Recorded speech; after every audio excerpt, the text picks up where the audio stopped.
The challenge, I think, so many of us as business owners, and I put a lot of your clients, I'm sure, in this case, is that we become trapped in our business. And it's something that a guy named Jim Hinman found himself. So Jim, anybody know the name Jim Hinman? May have heard of him. He was a car mechanic, guy who owned a car mechanic shop, and he did everything in the car mechanic shop. So he would do transmission jobs, brake jobs. They even had a gas pump where they pumped gas.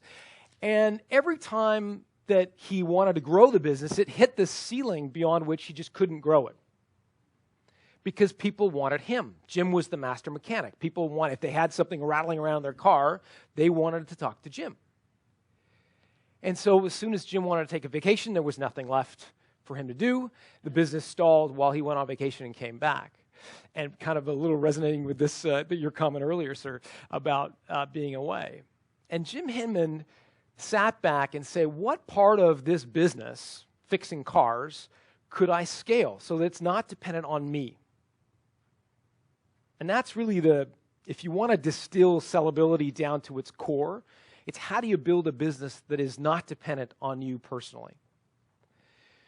And Hinman said, well, he put up all of the things that he did, transmission jobs, brake jobs, pumping gas. And then he stumbled on oil changes.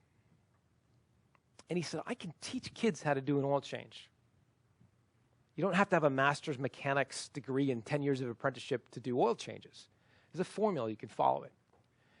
At the time, this is going back to the 70s, the scheme, your opportunity to get your oil changed was to take it to the dealership, or you'd leave it for half a day.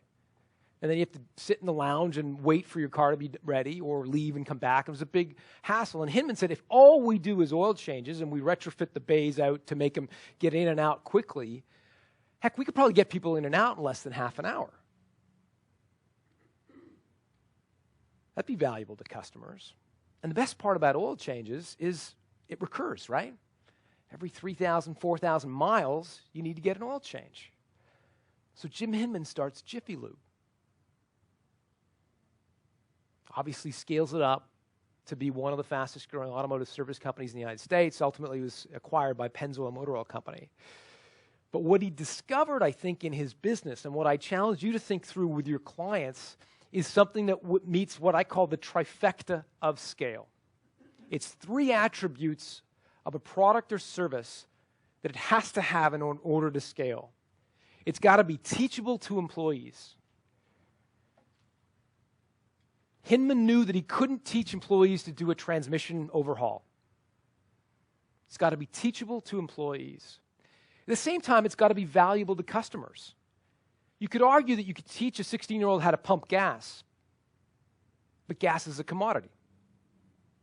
Sell it for half a penny less than the other guy down the street gets all the business. So it's got to be valuable to customers, something that they can't get from other folks easily or readily.